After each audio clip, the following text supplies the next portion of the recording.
Could you just tell a little bit about who you are and what the lanes are? Great. My name's Arthur Apostolos. My family, my brothers and sisters, are owners and responsible for bringing the lanes to life. The lanes, the family's been in the area for probably 2 generations now. Dad started a cafe up the road. We've grown up in the area, gone to school in the area, and so we're quite connected to Fortitude Valley. So we've held these heritage listed buildings for many years, and we felt there was an opportunity to create something out of the disused spaces that existed between the buildings. A lot of the spaces that are the lanes now beforehand were just car parks. So we, a lot of us have travelled in the family, and we noticed that through our travels that, like Japan and Europe, that there were a lot of small spaces and a lot of back alleys and all that actually were activated, and Brisbane was not really renowned for that. It kept its backyards or spaces disused. So we decided to put together a collection of lanes, and that collection is Bakery Lane, Wynn Lane and California Lane. The lanes are comprised up of mainly small businesses. They're very eclectic. A lot of them are first-time businesses. We have a large queer community within them. We have a lot of cafes, services. A lot of it has evolved over the years since we built them. Retail has changed, and a lot of the way the lanes operate now are mainly services, bars, cafes, etc. So we have 80 premises within this lanes precinct, which we're quite proud of, and if you ever come to visit them, they are activated at different times of the days. What are you sort of hoping to get from the student work being shown here at the lanes? Myself, I am also, I guess, alumni of QUT. So I did an accounting degree and also an architecture degree at QUT. So I guess I have that connection to the creative industries precinct there.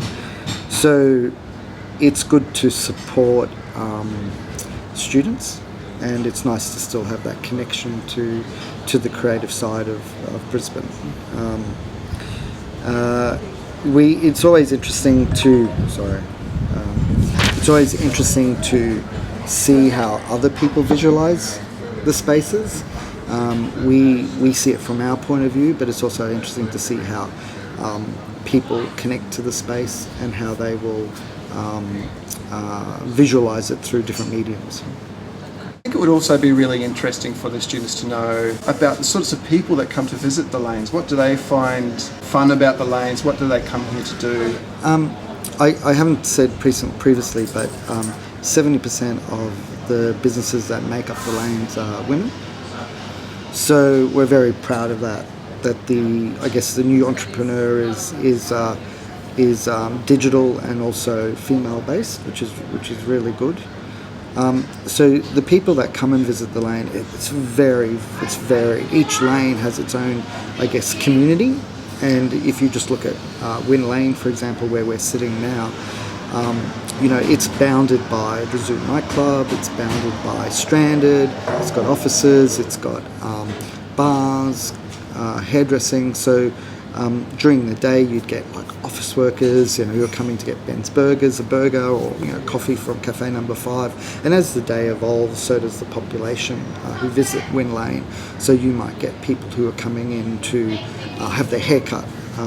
So Wynn Lane does have a large portion of a queer community. So Quiver also has the DJ booth. So at night time we get all the students who are learning how to DJ, and then they've got the bar to that part, and then you've got the live music venue, the Zoo, where you've got international acts. So then you've got all the punters that go to the Zoo.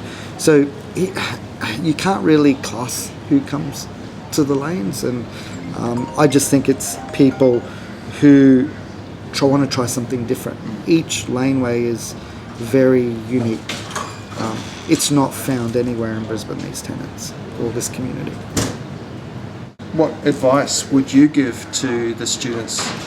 I think design is a process. So you might start with one idea, but it's good to explore the options that go through that process. It'd be interesting for you to understand who you're trying to target, who your end client is, and I'm not too sure if each installation is in different lanes, so it's important maybe to understand who visits those lanes and the time of day, who comes in at that time of day. We are fed by our visual interest, so I think it has to be something that is visually appealing to get to the attention of the passerby. I think there's some information that needs to be displayed so people actually can engage or stop and understand what's being offered. So mainly the design process and understanding the end user, in each lane. It'd be helpful if the students do go and visit the lanes at that time of day the installation will be set up, and just to understand who comes in.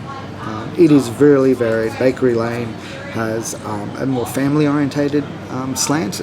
We get heaps of people with prams in the morning and families, and at night time we get a lot of overflow from the Fortitude Music Hall. People are pre-punters and post-punters from going to see a gig. So it is important to go to visit the laneways to understand who you think will come and view the installation. Great. Well, thank you so much, Arthur, for taking You're the welcome. time to talk to the students about the lanes and the project. And we're really excited and looking forward to the exhibition. Thank you for having the installation in the lanes.